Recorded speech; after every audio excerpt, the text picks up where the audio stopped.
বিসমিল্লাহির রহমানির রহিম। সবাই কেমন আছেন?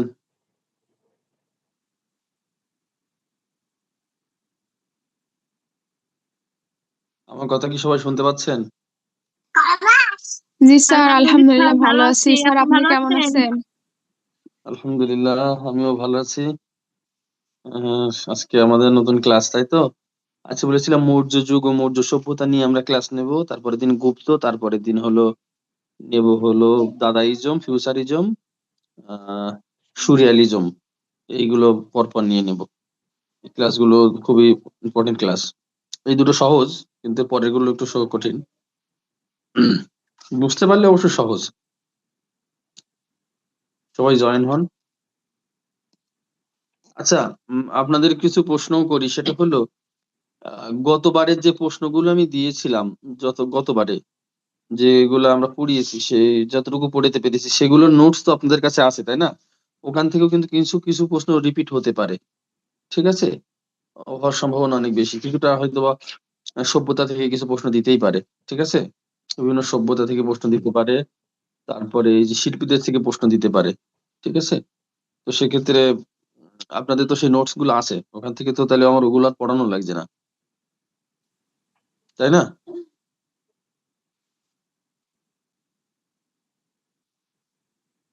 আচ্ছা, আমি পড়াইনি আপনাদেরকে রাফায়েল সানজিও, তারপরে হলো পাবলো পিকাসো, আর সালভাদর ডালি। এই কয়জনের জীবনী এখনো পড়াইনি। ঠিক আছে? এদের জীবনী অত বড় করে পড়াবো না, এরা একটু শর্ট শর্ট করে পড়াবো। ঠিক আছে? সেদের শিল্পকর্মগুলো জীবনটা, হুম, মানে আপনাদের হলো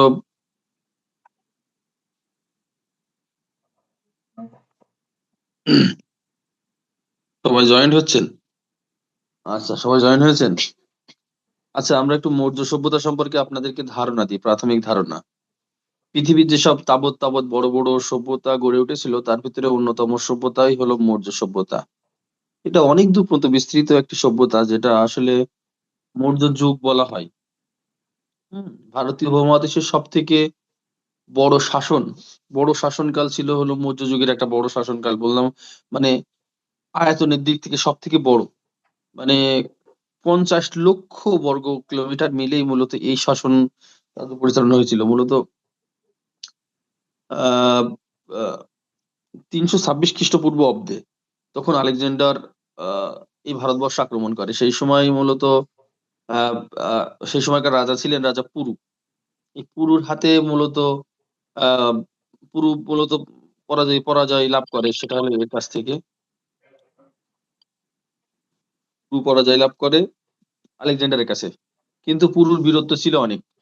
তার এই বীরত্বের কারণে মূলত এখান থেকে পরবর্তীতে আলেকজান্ডার যখন চলে যায়।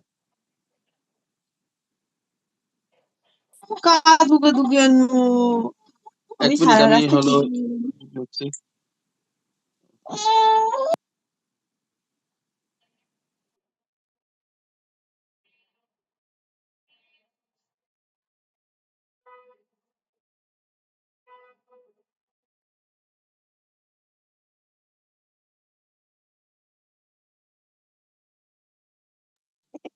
স্যার, আপনাকে দেখা যাচ্ছে না।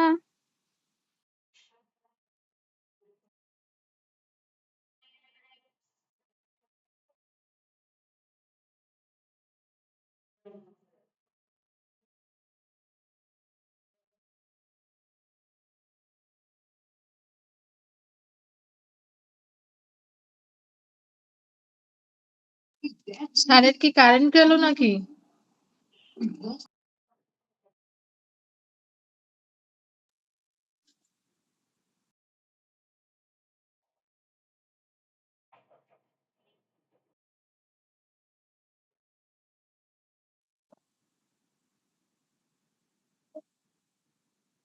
আচ্ছা, সবাই জয়েন হয়েছেন? সবাই শুনতে পাচ্ছেন? আবার একটু প্লিজ কল করবেন। শুনতে পাচ্ছেন সবাই? জি স্যার, জি স্যার, শুনতে পাচ্ছি। হ্যাঁ, আলহামদুলিল্লাহ। তো রাজা পুরুকে পরাজিত করেই সেখান থেকে আলেকজান্ডার চলে যায়। তো চলে যাওয়ার পরে এখানে একটা নেতৃত্ব শূন্য অবস্থা দেখা দেয়, যে কে করবে শাসন। এই অবস্থায় খুবই অরাজকতা দেখা দেয়। এই অরাজকতার সময় মূলত একটা নতুন একটা সভ্যতার সূচনা হয়, বা একটা নতুন একটা রাজ্যের সূচনা হয় বা একটা রাষ্ট্রের সূচনা হয়, সেটা সেই সভ্যতার সেই অংশটাকে বলা হবে মৌর্য। মৌর্য যুগের একটা নতুন যুগের সূচনা হয়, সেই যুগটা বলবো মৌর্য যুগ। এই যুগে মূলত চন্দ্রগুপ্ত মৌর্যই ছিল মূলত মৌর্য বংশের প্রতিষ্ঠাতা, কিন্তু আদৌ মূল প্রতিষ্ঠাতা ছিলেন সম্রাট অশোক। আমরা মনে হয় অশোকের নাম শুনেছি, ইনি একজন বিখ্যাত ব্যক্তি ছিলেন, একজন ধর্মপ্রচারক ছিলেন, পাশাপাশি একজন আহ আহ, বিখ্যাত বীরও ছিলেন। ঠিক আছে, তার হাত ধরেই মূলত এই মৌর্য সভ্যতা এত দূর পর্যন্ত প্রসারিত হয়েছিল, যে সভ্যতার তাদের শিল্পকলা তাদের মৌর্য যুগের পরে এসছে গুপ্ত যুগ। গুপ্ত যুগকে বলা হয় স্বর্ণযুগ, কিন্তু এই স্বর্ণযুগ তৈরি করার পেছনে মূলত মৌর্য যুগের একটা বড় অবদান ছিল। এই যুগের যে শিল্পকলা তৈরি হয়েছিল, যে আজও পর্যন্ত মানুষকে বিস্ময় করে, ভারতীয় উপমহাদেশ যে কতটা সমৃদ্ধ ছিল, এই মৌর্য যুগ আর গুপ্ত যুগের দিকে তাকালেই আমরা জানতে পারবো। মূলত এই যে প্রাচীন ভারতের ইতিহাস, আমাদের যে 150 মার্কের, এখান থেকে কিছু প্রশ্ন কিন্তু আসবে, এর ভিতর থেকে শর্ট শর্ট প্রশ্ন আমরা পাবো। ঠিক আছে, এই হলো প্রাথমিক ধারণা। আমি যতই বলবো হয়তোবা আপনারা ক্যাপচার করতে পারবেন না। আমি কি লিখিত আকারে বলে দেব? লিখিত আকারে শুরু করব? স্যার এই বিষয়গুলো আমরা গত সেমিস্টারেও কিছু মানে পড়েছি, এই বিষয়ে একটু ধারণা আছে। আমি বলছিলাম যে স্যার ইংলিশের কোনো শীট তো আমরা পাইনি, তো ইংলিশটা ইংলিশে কিভাবে পড়াবেন এটা একটু যদি বলতেন। ইংরেজি আমি পড়াবো কিনা আমার তো কিছু বলেনি। তো ইংরেজির জন্য আলাদা একজন শিক্ষক থাকে, তিনি পড়াবেন কিনা বা আমি করাবো আমি কিছু জানি না। ঠিক আছে, স্যার আজকে তবে ইংরেজিতে বলছিলাম ওখানে, তা বললো যে অন্য একজন ক্লাস নেবে। আপনার কথা বলছিলাম যে তৌফিক স্যার নেবে নাকি, তা বললো যে না, অন্য আমি তো কাউকে দিয়ে আমি নেবে। কখনো নিইনি, তবে নিইনি, আমি কখনো জানি না। আর আপনাদের সিলেবাসটা আমি কখনো দেখিনি, তবে আমি যতটুকু জানি আপনাদের কিছুটা গ্রামার আছে, আর ওখানে হয়তো লেটার বা প্যারাগ্রাফ এই ধরনের কিছু দিবে, কম্পোজিশন। এগুলো তো আর বোঝানোর কিছু না, গ্রামার হয়তো বা বোঝানোর কিছু একটা আছে ওখানে। আপনারা তো যারা চাকরি পরীক্ষা দেন তারা তো অনেকটাই জানেন, নাউন প্রোনাউন অ্যাডজেক্টিভ, যে পার্টস অফ স্পিচ আছে কিছু মনে হয়, কোন আইডেন্টিফাই পার্টস অফ স্পিচ আছে, কিছু সিনোনিমস অ্যান্টোনিমস থাকবে হয়তো, বা এরকম কিছু হয়তো থাকতে পারে, কিছু হয়তো বা রাইট ফর্ম অফ ভার্ব থেকে আসবে, কিছু ক্লিন দ্য গ্যাস দেবে কিনা জানি না। ঠিক আছে, আর কি আছে, সাবস্টিটিউশন আছে কিনা জানি না। আর কি দেখেছিলাম, ও ট্রান্সফরমেশন অফ সেন্টেন্স থাকে। ঠিক আছে, ন্যারেশন দেয় কিনা জানি না, এরকম কিছু কিছু অংশ থাকবে। ঠিক আছে, গ্রামারের আর অধিকাংশ রিটেন সাইড। এখন যদি মনে করেন না গ্রামার কিছুটা করাই দেবো, সেটা কিন্তু আসলে গ্রামারের কি করবেন, এসব জিনিস তো আপনারা পাবেন না। তো এই জন্য আমি এটা করতে চাচ্ছিলাম। আর গ্রামারের সাইট গুলো তো আপনার অ্যাভেলেবেল ক্লাস আছে, টিউটোরিয়াল আছে, যেটার মতো দেখে নেবেন, শুধু সিলেবাসটা দেখে নেওয়ার বিষয়। যারা আপনারা সবাই মাস্টার্স পাস, আপনারা তো শুধু সিলেবাসটা দেখে এটা কভার করতে পারেন, নাকি এটা করবেন? এগুলো সিলেবাস দেখলে তো আপনারা বুঝতে পারবার কথা, একটা শর্ট সাজেশন নিয়ে নেবেন। আচ্ছা, মৌর্য যুগটা কি আপনারা পড়েছিলেন? তাহলে সবাই কি তাহলে আমি কি মৌর্য যুগ কি স্কিপ করবো তাহলে, নাকি আমি হলো শর্ট করে বলে যাব?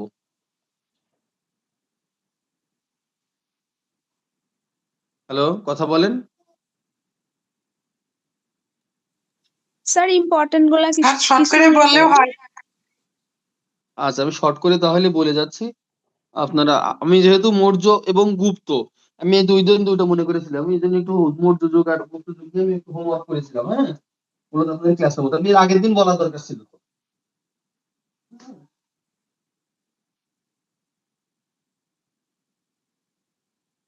মৌর্য যুগ কিন্তু ভারতীয় উপমহাদেশের সব থেকে গুরুত্বপূর্ণ যুগ। হ্যাঁ, আলেকজান্ডার মূলত 326 খ্রিস্টপূর্বাব্দে 326 খ্রিস্টপূর্বাব্দে মূলত আলেকজান্ডার এই আহ, আক্রমণ করেন, ভারত উপমহাদেশে আক্রমণ করেন।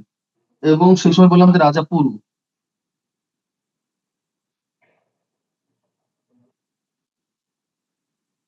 এই রাজা পুরুর কাছ থেকে বিজয় লাভ করেন। পরের দিন এখান থেকে চলে গেলে এই শাসনকাল শুরু হয়। ঠিক আছে,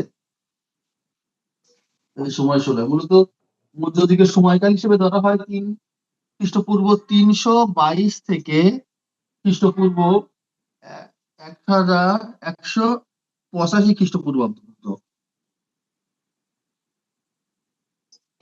খ্রিস্টপূর্বাব্দ। এই হলো মৌর্য যুগের সময়কাল। মূলত এই সময় মূলত এই মৌর্য যুগের উত্থান হয়। এবার যদি বললো মৌর্য যুগের রাজ্য সীমা, ডিনার গ্লাসটা ভাঙি। রাজ্য সীমা ছিল কতটা জানেন আপনারা? মূলত এখান থেকে ওই আফগানিস্তান,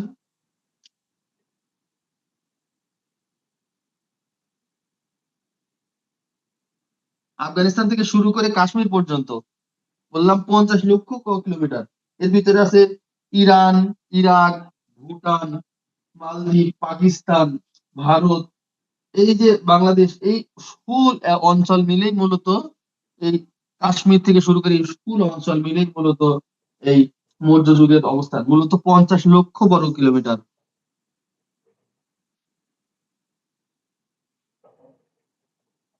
ঠিক আছে, এর অবস্থান ছিল এখানে ভারত, পাকিস্তান, শ্রীলঙ্কা, ভুটান, মালদ্বীপ, নেপাল, এক কথা এই আশপাশের সমুদ্র এশিয়া মহাদেশের একটা বড় অংশ মূলত এই মৌর্য যুগের অবস্থান ছিল মূলত। আর মৌর্য যুগে যেসব বিভিন্ন রকমের নগরগুলো ছিল সেই নগরগুলোর আমি কিছু বলছি। নগরগুলো ছিল হলো তক্ষশিলা, উজ্জয়িনী, অযোধ্যা, পাটালিপুত্র, বিদিশা, এরকম অনেকগুলো নগর ছিল। নগরগুলো শর্ট করে দিচ্ছি। তক্ষশিলা, তক্ষশিলা, 2 নম্বরে হলো উজ্জয়িনী, উজ্জয়িনী, 3 নম্বরে হলো অযোধ্যা। অযোধ্যা বলে কিন্তু এখন একটা রাজ্য আছে ভারতের, ওই সেই অযোধ্যা। 4 নম্বরে ছিল স্যার পাটালিপুত্র। এগুলা কি স্যার? এটা হলো মৌর্য যুগের বিভিন্ন রাজধানী সেই সময়, যেরকম বাংলাদেশের বিভিন্ন মানে শহর, মৌর্য যুগের বিভিন্ন শহর, মানে সেটা বিখ্যাত বিখ্যাত শহর ছিল এইসব জায়গাগুলো। ঠিক আছে, মৌর্য যুগে। 5 নম্বর ছিল হলো বিদিশা, যেরকম বাংলার রাজধানী ছিল আগে কুণ্ডনগর, ঠিক এরকম এই জায়গাগুলো যেহেতু মধ্য অঞ্চল প্রচন্ড অনেকগুলো জায়গা নিয়ে 50 লক্ষ কিলোমিটার জায়গা নিয়ে বিস্তৃত ছিল, সুতরাং এক একটা জায়গায় এক একটা নগর তৈরি হয়েছিল। এর ভিতরে সব থেকে উল্লেখযোগ্য হলো তক্ষশিলা ছিল, বিদিশা ছিল, পাটলিপুত্র, অযোধ্যা, উজ্জয়িনী, এসব জায়গাগুলো সেই সময় একটা একটা জোন ছিল, এই প্রদেশে ভাগ করা হয়েছিল, সেই প্রদেশ প্রদেশ হিসেবে। এখন তো আমরা প্রদেশ বলি, বুঝতে পারবো, তখন ছিল প্রদেশ না, তখন এগুলো শুধু একটা একটা অংশ, একটা একটা অঙ্গ। এই সব মিলেই মূলত এই মৌর্য যুগের, এই মৌর্য সভ্যতার অংশ হিসেবে পরিচিত হয়। মৌর্য যুগের নগরগুলো ছিল একটু অন্যরকম, এটা একদম সিন্ধু সভ্যতার সাথে মিল আছে কিন্তু। মৌর্য যুগের নগরগুলো আমি যদি বলি, 9 মাইল দীর্ঘ একটা, মানে একদম 9 মাইল দীর্ঘ, 9 মাইল দীর্ঘ, আর হলো 2 মাইল প্রশস্ত। 2 মাইল হলো প্রশস্ত মূলত একটা বড় নগর ছিল, যেটা একদম ইট দিয়ে তৈরি করা ছিল। এবং আমি সিন্ধু সভ্যতায় বলেছিলাম যে তারা ড্রেনের ব্যবস্থা করেছিল, ঠিক এরকমই মৌর্য যুগেও তারা ড্রেনের ব্যবস্থা করেছিল, সম্পূর্ণ নগরটি একদম ইট দিয়ে ছাপানো।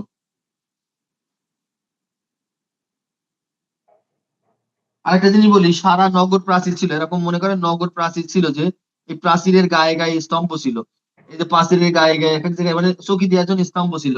এই স্তম্ভগুলো মূলত ছিল 570টি শুধু স্তম্ভ ছিল। তাহলে চিন্তা করা যায় যে এরকম, ওই যে আমরা যদি কখনো যাই দেখবো যে এই ইন্ডিয়া পাহারা দেয়, ইন্ডিয়া পাহারা দিচ্ছে বিভিন্ন বড় ছোট ছোট এরকম খোপের মতো একটা এরকম উঁচু একটা জায়গা দিয়ে, হ্যাঁ ঠিক ওরকম সেই স্তম্ভগুলো এরকম ছিল, কিন্তু সেগুলো আরো বেশি আধুনিক ছিল। এখনকার যারা তো শুধু টিন টিন দিয়ে উপরে সে এরকম করে থাকে, সেই সময়টা কিন্তু এরকম ছিল না। এবারে যদি বলি মৌর্য যুগের সামাজিক অবস্থা, মূলত মৌর্য যুগের সামাজিক অবস্থাকে 7 ভাগে ভাগ করা হতো। এটা কিন্তু সামাজিক অবস্থা।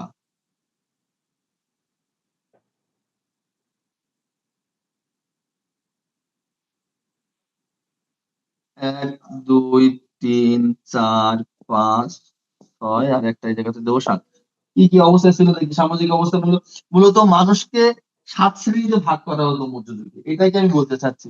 মূলত সেই সমাজে 7 শ্রেণীতে ভাগ করা হতো। একদম প্রথমেই ছিল মূলত ব্রাহ্মণ, প্রথমেই ছিল ব্রাহ্মণ বা রাজা, ব্রাহ্মণ রাজা বা যারা পুরোহিত, এরাই ছিল একদম প্রথম শ্রেণী ছিল। 2 নম্বরে ছিল কৃষক, তাদের সম্মানের, এটা হলো ক্যাটাগরি, সম্মানের ক্যাটাগরি কৃষক, কৃষককে সেই সময় সম্মান দেওয়া হতো অনেক বেশি। 3 নম্বরে ছিল শিকারী, যারা শিকার করতো, রয় দীর্ঘী, শিকারী ছিল 3 নম্বরে। 4 নম্বরে ছিল হলো শিল্পী, যারা ছবি আঁকতো বা বিভিন্ন ভাস্কর্য তৈরি করতো, এরা। আচ্ছা, 5 নম্বরে ছিল ব্যবসায়ী। আচ্ছা, 6 নম্বরে ছিল হলো পর্যবেক্ষক, আমরা যেটা বলি না যে ওই যে ইবনে বতুতা বা বিভিন্ন এরকম পর্যটক বা পর্যবেক্ষক, অথবা আমরা যদি 6 নম্বরে বলি রাজ কর্মচারী।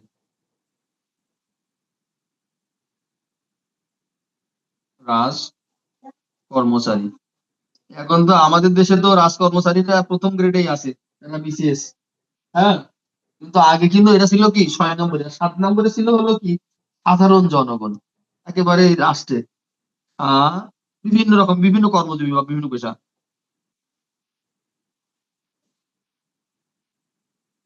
ঠিক আছে, সাধারণ জনগণ।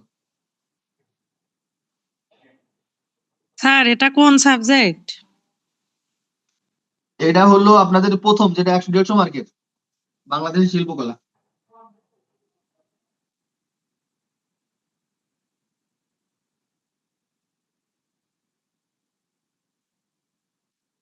আচ্ছা, সম্রাট অশোক সম্পর্কে একটু বলিনি, হয়তো বা প্রশ্ন আসে। সম্রাট অশোক সম্পর্কে আমরা একটু বলি। সম্রাট অশোক প্রশ্ন আসে, শুধু সম্রাট অশোক।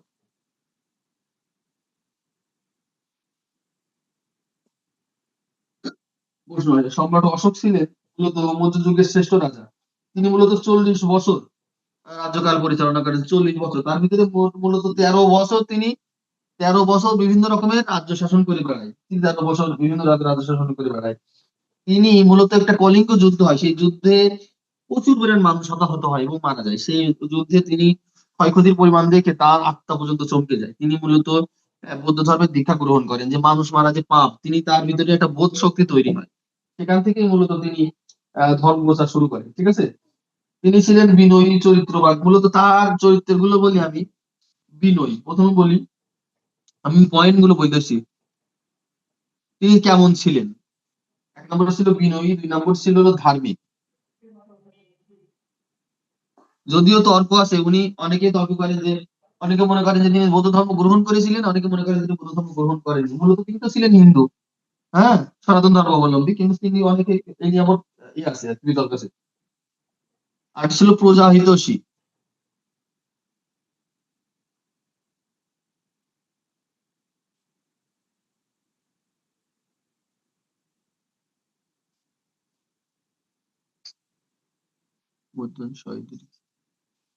প্রজাহিতৈষী। এবং 4 নম্বর ছিল হলো উদার।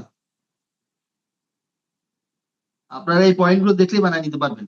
আরো অনেক ছিল, সেটা বললাম না। মূলত 40 বছর শাসন করেন, এর ভিতরে 13 বছর তিনি মূলত বিভিন্ন যুদ্ধে কাটান, এবং সেই যুদ্ধের প্রভাবে তিনি অনেক উপলব্ধি করেন যে যুদ্ধ খারাপ জিনিস। সেখান থেকেই মূলত তিনি সরে আসেন। তিনি যে রাজ্য বিস্তৃত করেছিলেন সেটা এখনো পর্যন্ত বিষয় আছে, যে মধ্যযুগের রাজত্ব তারা যে কতটুকু পর্যন্ত বিস্তৃত করেছিল সেটা একদম অবাক হয়ে যেতে হয়। ঠিক আছে, এবার যদি বলি শিল্পকলা, মধ্যযুগের মূল ঘটনা হলো শিল্পকলা। সেখানে আমরা যদি বলি যে শিল্পকলার ক্ষেত্রে সব থেকে গুরুত্বপূর্ণ হলো মধ্যযুগের ভাস্কর্য।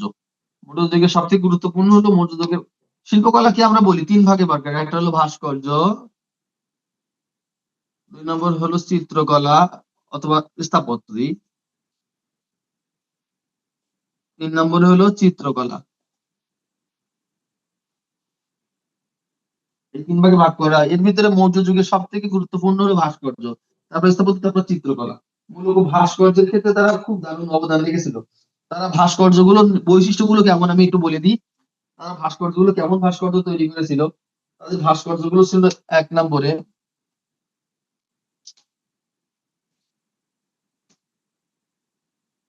সম্পূর্ণতা। ভাস্কর্যগুলো কেমন ছিল, বৈশিষ্ট্যগুলো ছিল হলো সম্পূর্ণতা, আকারে বিশাল বড়।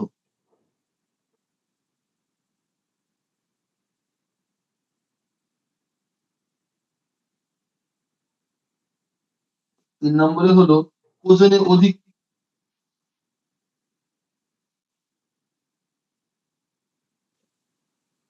ওজনে অধিক। হুম, এই মূলত ভাস্কর্যের বৈশিষ্ট্য ছিল। অধিকাংশ ভাস্কর্য একই রকম। আর অধিকাংশ ছিল দেখলাম অধিক গহনা পরিহিত। অধিক গহনা পরিহিত।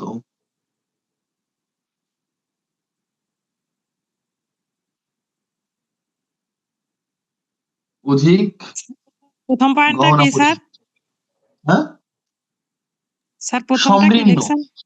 সমৃদ্ধতা।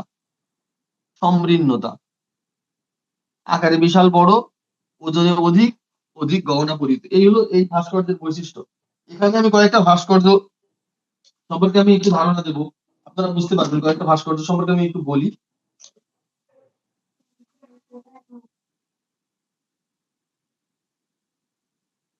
আপনাদের কি খারাপ লাগছে কি?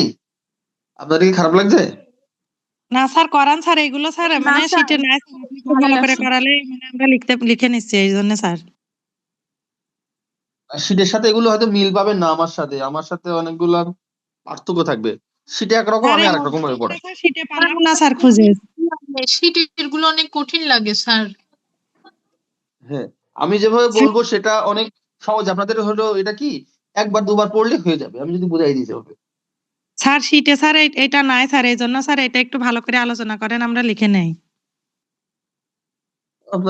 আপনারাই তো বললেন, আমি তো এই জন্য টাচের দ্রুত চলে যাচ্ছি যে স্যার আমি যেহেতু আপনারা বুঝতে পারি নাই, শিখেছেন। স্যার আমি বুঝতে পারি নাই, এখন দেখতেছি স্যার এটা শীটে নাই, মনে হয় ফার্স্ট টার্মিনাস ওই যে ইয়েতে ছিল স্যার। আমি তো এটা দ্বিতীয় সেমিস্টারে আছে বলে আমি তো জানি যে এটা দ্বিতীয় সেমিস্টারে পড়াতে হবে। এই জন্য আমি রেখে দিয়েছিলাম। আমি তো ফার্স্ট টাইমে পড়াইনি এটা। ওগুলো প্রথম সেমিস্টারে ছিল স্যার, এই যে অশোকের মৌর্য যুগ এগুলা প্রথম সেমিস্টারে আসিল। সেকেন্ড সেমিস্টারেও তো আছে এটা এগুলা।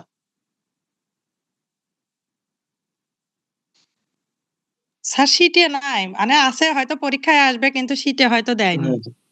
আচ্ছা, এগুলো সব প্রথম নোট করে রাখবেন। প্রথম সেমিস্টারের শীটে এগুলো আছে, বুঝছো? প্রথম সেমিস্টারের শীটে এগুলো আছে। মানে এত বিস্তারিত না থাকলেও আছে, একটু কঠিন করে স্যার একটু সহজভাবে পড়াচ্ছে তাই। আচ্ছা, আরেকটা জিনিস বলি, এটা কিন্তু সবাই নোট করে রাখবে। কেন বলছি? কারণ এটা কিন্তু একেবারেই এতে লাগবে। সম্পূর্ণটা কিন্তু দরকার হবে আমাদের আহ, নিবন্ধনের জন্য। ঠিক আছে, একেবারে হুবহু দরকার হবে। আচ্ছা, আমি একটু ভাস্কর্যগুলো বলে দিই। আমি এখানে 4-5টা ভাস্কর্য বলবো। এই ভাস্কর্যগুলো আপনারা প্রত্যেকটা আলাদাভাবে কিন্তু আসতে পারে। এখানে আমি কয়েকটা ভাস্কর্য বলি। প্রথম বললি যক্ষিণীর মূর্তি।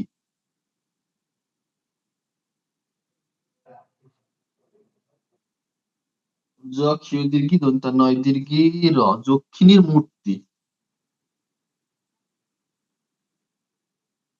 যক্ষিণীর মূর্তি, ঠিক আছে। এইটা হলো যক্ষিণীর মূর্তি। এটা একটা ভাস্কর্য, মৌর্য যুগের একটা ভাস্কর্য, যেটা এখনো পর্যন্ত আছে। এই যক্ষিণীর মূর্তিতে মূলত উচ্চতা হলো, এখানে হলো 6x7। এখন এটা 6 ফুট বাই 7 ফুট জানি না, 6 ফুট 7 ইঞ্চি আমার মনে হয়, 6 ফুট 7 ইঞ্চি। ঠিক, এটা আপনারা ধরে নেন 6 ফুট 7 ইঞ্চি। ঠিক আছে, এটা হলো মূলত উচ্চতা। ঠিক আছে, এটা মূলত উপকরণটা বলি।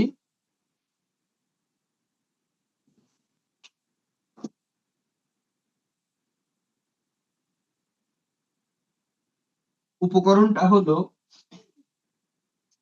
চুনার বেলে পাথর। চুনার বেলে পাথর, সোনার বেলে, চুনার বেলে পাথর মানে চুনা পাথর দিয়ে এক ধরনের বেলে পাথর, সেটাকে আমরা বলি চুনার বেলে পাথর। ঠিক আছে, এটা সময়কাল ছিল, সময় হলো 3য় থেকে 4র্থ শতক। 3য় থেকে 4র্থ শতাব্দী।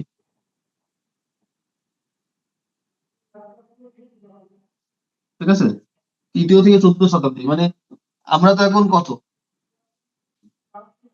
আমরা 2000, এটা তো ইংরেজিতে বলি, আমরা কি 1400, এটা কি আমরা আবার এখন কত শতাব্দীতে আছি? 2য় শতাব্দী। কত শতাব্দীতে আছে আমি তো জানি, তো মনে নেই। 3য় থেকে 4র্থ শতাব্দী এটা। মূলত 7ম শতাব্দীর দিকে চর্যাপদ আবিষ্কার হয়, এটা মনে আছে। আচ্ছা, এটা সংরক্ষণ করা আছে। সংরক্ষণটা আছে হলো, এটা হলো কলকাতা জাদুঘরে আছে। এটা আমি কলকাতা জাদুঘরে দেখতে পারবো।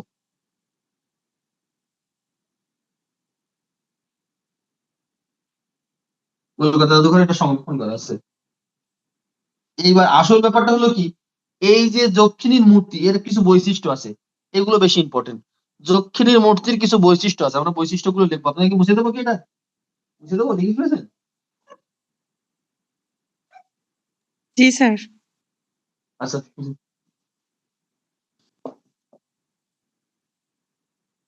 দক্ষিণী মূর্তির কিছু বৈশিষ্ট্য দিই। 1 নম্বরে হলো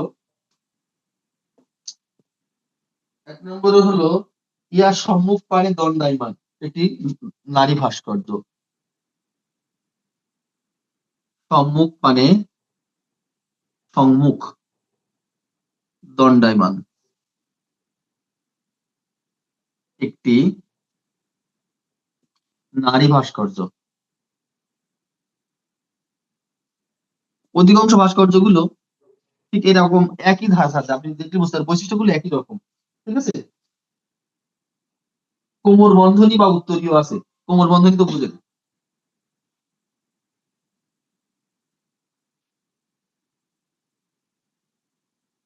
মানে কোমর বন্ধনী ও উত্তরীয় আছে, এক ধরনের কাপড়, ঠিক আছে, উত্তরীয় আছে, ঠিক আছে, উত্তরীয় এক ধরনের কাপড়।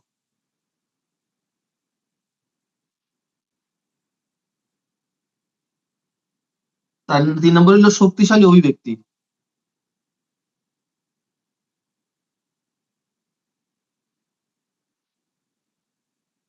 শক্তিশালী অভিব্যক্তি স্যার কোমর বন্ধনী, তারপরে ওইটা কি লিখছেন ও? উত্তরীয় আছে, উত্তরীয় মানে যেটা এক ধরনের উন্না মতো, উত্তরীয়, উত্তরীয় দেখবেন যারা বিভিন্ন কবি শিল্পী তারা দেখবেন এরা উত্তরীয় পরে থাকে, এটা হলো সেইটাই।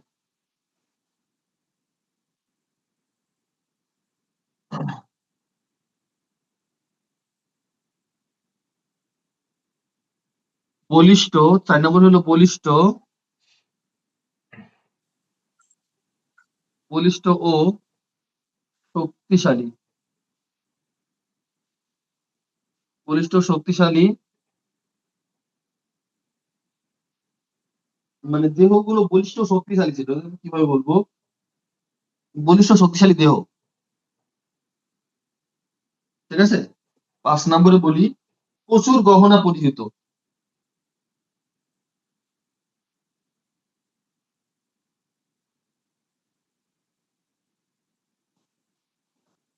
প্রচুর গহনা পরেছে, মানে পরে থাকতো তারা। এই যে আমি কিন্তু বলেছিলাম যে ভারতীয়, এর আগের দিন আমি প্রাচ্য এবং পাশ্চাত্য পড়ানোর সময় কিন্তু একটা কথা বলেছিলাম, মনে আছে? প্রাচ্য এবং পাশ্চাত্য পড়ানোর সময় আমি বলেছিলাম যে আমাদের ভারতীয় উপমহাদেশে প্রচুর ডেকোরেশনের উপর গুরুত্ব দেওয়া হয়েছিল, কিন্তু ব্যক্তির উপর গুরুত্ব দেওয়া হয়নি। এখানে দেখলেও কিন্তু সেই এক ধারা কিন্তু আমরা পাওয়া যাবে যে প্রচুর পরিমাণ সে কিন্তু গহনা পরে আছে। কে যে কতটা দেখা যাচ্ছে এক সম্পূর্ণ দেখা যাচ্ছে আহ তার যে হাত পা একদম সমান সমান সুন্দর করে তৈরি করেছে কিনা সেটা জানি না, তার থেকে বড় কথা হলো প্রচুর গহনা পরে তো সেটা একটা স্থূল একটা মোটা এরকম একটা ভাস্কর্য তৈরি করেছে, ঠিক আছে, যেখানে তাদের ডেকোরেশনের উপর বেশি গুরুত্ব দেওয়া হয়েছিল, সেই কথাটা বলছি। এটাই মূলত বৈশিষ্ট্য। যক্ষিণী মূর্তির বৈশিষ্ট্যকে আপনারা পারবেন না দিতে পারবেন, একই রকম যক্ষের মূর্তিরও বৈশিষ্ট্য আছে, একটা হলো যক্ষিণীর মূর্তি আর 2 নম্বর হলো যক্ষের মূর্তি। এটা হয়ে গেছে, আমি মুছে দেবো।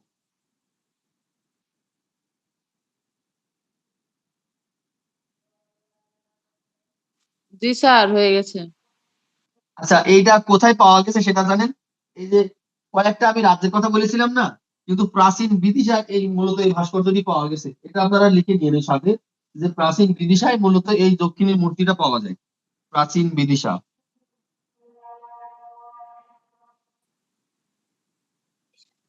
ঠিক আছে, প্রাচীন বিদিশায় এই মূলত এই ভাস্কর্যটি পাওয়া যায়। হ্যাঁ, আচ্ছা এবার আমরা আরেকটু জিনিস দেখি, একটা যক্ষের মূর্তি, যক্ষের মূর্তি, যক্ষের মূর্তিটা কোথায় অবস্থিত? এটা প্রাপ্তিস্থান, প্রাপ্তিস্থান মাথুরা, এটাও একটা রাজ্য, এটা হলো মধ্যযুগে, এই মাথুরায় পাওয়া যায়।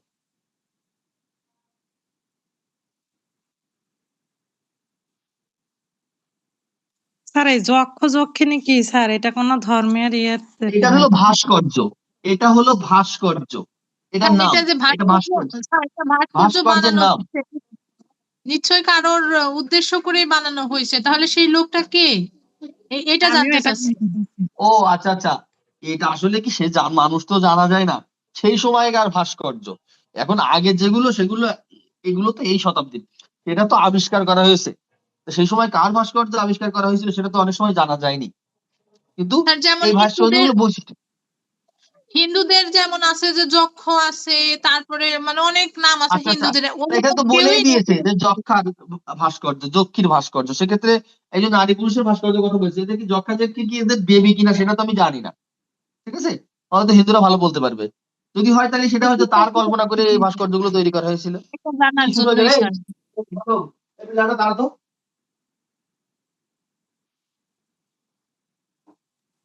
এটা সম্ভবত হিন্দুদেরই কিছু হবে, মথুরা এগুলা তো হিন্দুদের হ্যাঁ মধ্যেই এগুলা শোনা যায় বেশি। হ্যাঁ, সেই সময় তো ছিলই।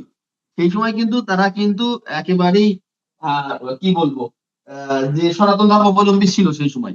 মূলত সম্রাট অশোক, জানি না তিনি বৌদ্ধ ধর্ম গ্রহণ করেছিলেন কিনা, যদিও তিনি বৌদ্ধ ধর্ম প্রচার করেছিলেন। যারা হিন্দু আছে তারা বলতে পারবেন অবশ্য ভালো। আচ্ছা স্যার, যাই হোক, যে কোনো একটা ধর্মের আলোকে স্যার এটাই হলো। আচ্ছা, স্যার হ্যাঁ হ্যাঁ আমরা হ্যাঁ, তো মৌর্য exactly। ভারতীয় ইতিহাস সম্পর্কে জানছি, যেহেতু এটা ভারতের সেহেতু হিন্দুদের প্রভাব তো বেশিই থাকবে। হ্যাঁ হ্যাঁ, এক্স্যাক্টলি, এই তো একটা দারুণ কথা বলেছেন, ভালো লেগেছে। এর উচ্চতা ছিল হলো 8 ফুট 8 ইঞ্চি। উচ্চতা হলো 8 ফুট 8 ইঞ্চি। এটাও সেই সোনার বেলে পাথর। হ্যাঁ,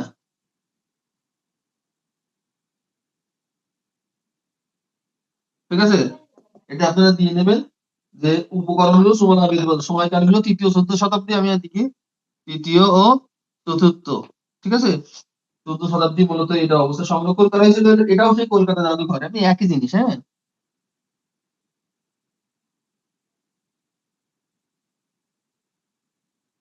হ্যাঁ, কলকাতা জাদুঘরে এটা সংরক্ষণ করা আছে। এই একই রকম ভাস্কর্য, শুধু ওইটা নারী আর এটা এইটা হলো পুরুষ, যক্ষের মূর্তি, আর ওটা একই জিনিস, ঠিক আছে?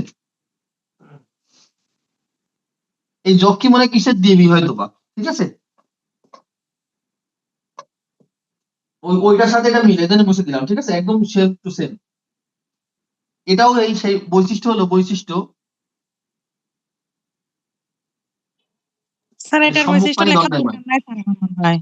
আচ্ছা, আমি আর লিখে দিচ্ছিলাম, ওই একই রকম, এটাও আমি বলে দিচ্ছি শুধু মুখে মুখে মুখে। সম্মুখের পানে দণ্ডায়মান একটি পুরুষ ভাস্কর্য, ওটা ছিল সম্মুখপানে দণ্ডায়মান একটি নারী ভাস্কর্য, ঠিক আছে? এটা আমি বলে দিচ্ছি। আর এটা হলো কোচা দিয়ে ধুতি পরিহিত, ঠিক আছে? কোচা দিয়ে ধুতি,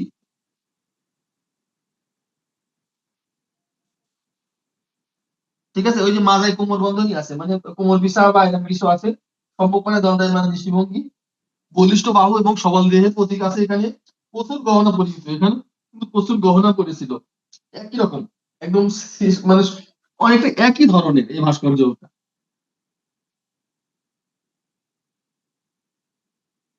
আপনারা ঠিক বলেছেন, এই যক্ষা যক্ষী এবং এই যে চমৎধারিণী, এই চমৎধারিণী বা যক্ষা যক্ষী এরা কিন্তু দেবী। সেই সময়ে মূলত হিন্দু ধর্মের বিভিন্ন দেবীদের কথা বলা হয়েছে, আমার মনে হচ্ছে যে তাদের কথাই বলেছে, এবং তাদের উদ্দেশ্য করে মূলত ভাস্কর্যগুলো তৈরি করা হয়েছিল সেই সময়। কারণ সে সময় ধর্মের প্রভাব ছিল অনেক বেশি। মূলত সেই সময়ে বৌদ্ধ এবং হিন্দু ধর্মের প্রভাব ছিল। সে সময় মুসলমান ধর্ম আসেনি, কিন্তু হিন্দু বৌদ্ধ ধর্মের প্রভাব ছিল। এর ফলে দেখা যাচ্ছে ফলশ্রুতিতে সব তৈরি হয়েছিল। আমরা এটা আরো বেশি পাবো হলো গুপ্ত যুগে আমরা যখন দেখবো তখন আরো বেশি স্পষ্ট হবে। আচ্ছা, এবার আমরা যাই চমরধারীর মূর্তি। চামরধারীর মূর্তি, চামরধারী, চামরধারী, ও ধারিণী, চামরধারিণীর মূর্তি, ঠিক আছে? চামরধারিণী এটি মূলত প্রাপ্তির স্থান ভারতের দিদারগঞ্জ, প্রাপ্তির স্থান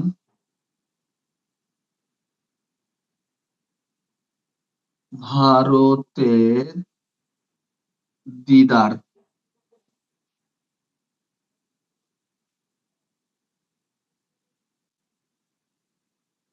দিদারগঞ্জ। ও,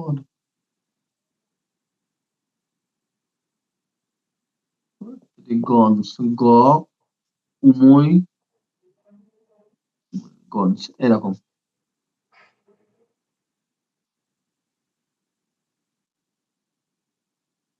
মনে থাকছে না কেন, এটা কিরকম?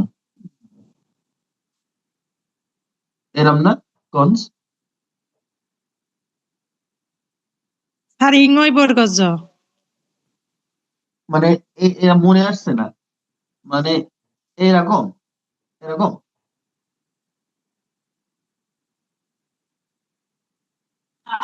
জি স্যার, জি স্যার, নিয় বর্গের জ। হ্যাঁ এরকম, হ্যাঁ মনে ছিল না তো। এটা হলো প্রাপ্তিস্থান, ঠিক আছে, ভারতের দিদারগঞ্জ, ঠিক আছে। এটা হলো একদম প্রথম দিকের ভাস্কর্য, প্রথম ও দ্বিতীয় শতকে, প্রথম ও দ্বিতীয় শতকের মধ্যে কোনো একটা সময় এটা নির্মাণ করা হয়েছিল, সময়কাল। এর উচ্চতা হলো 12 ফুট, 12 ফুট, হ্যাঁ এর উচ্চতা। এটাও সেই সোনার বেলে পাথরে,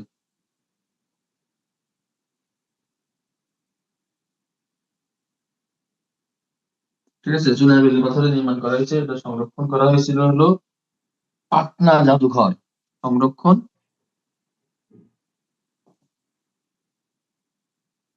পাটনা, পাটনা জাদুঘর, ঠিক আছে, পাটনা জাদুঘরে মূলত এখন সংরক্ষণ আছে। এটা কিন্তু এই যে চমরধারিণী, এটা একটা নারী, ঠিক আছে। এটা মূলত সম্মুখপানে দ্বন্দ্ব, মানে বৈশিষ্ট্যগুলো এবার দেবো, সবাই লিখে নিয়েছেন তোমরা শর্ট করে,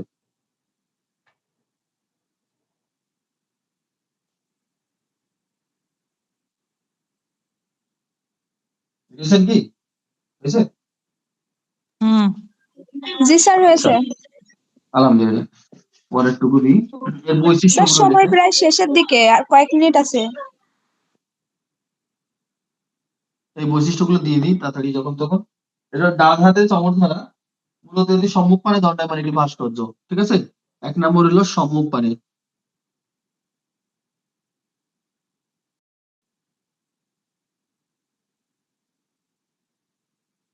সম্মুখ পানে দণ্ডায়মান, ঠিক আছে, এই ভাস্কর্যটি। 2 নম্বর হলো ডান হাতে চমরধারা আর বাম হাতে হলো ভাঙা, মানে বাম হাত পাওয়া যায়নি, ডান হাতে চমরধারা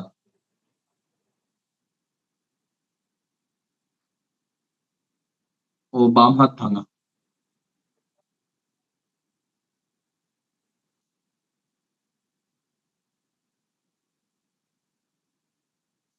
ভাঙ্গা, ঠিক আছে। এটা এটাও সেই কোষা দিয়ে ধুতি পরিহিত,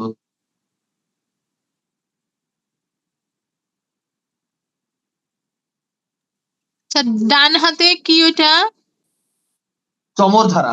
ওই যে জায়গায় হিন্দুরা দেখেন না, যে এরকম করে ধরে রাখে, এক ধরনের মানে বল্লভ মতো ধরে রাখে, দুর্গার এতে দেখা যায়, তাই না, ওটাকে বলে চমরধারা, ঠিক আছে।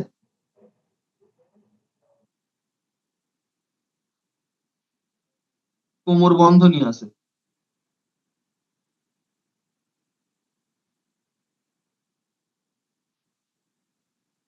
ভাস্কর্যগুলো অধিক ডেকোরেশন করা, এটাও সেই ভারী গহনা পরিহিত, একই রকম।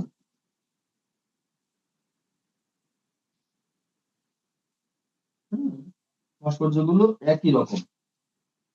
এইবার যে ভাস্কর্যটা আছে সেটা একদম আলাদা। এইবার ভাস্কর্যটার নাম হলো কল্পবৃক্ষ বা বোধিবৃক্ষ, মূলত এটা একটা বেদি, ঠিক আছে। বেদি বোঝেন তো, মানে যেখানে মানুষ বসে, যে মাঝখানে হয়তো একটা গাছ থাকলে পাশ পাশ দিয়ে বিভিন্ন রকমের বেদি তৈরি করা, সেটা আমি একটা বেদি মূলত। এই পরে যেটা আমি বলবো কল্পবৃক্ষ বা বোধিবৃক্ষ।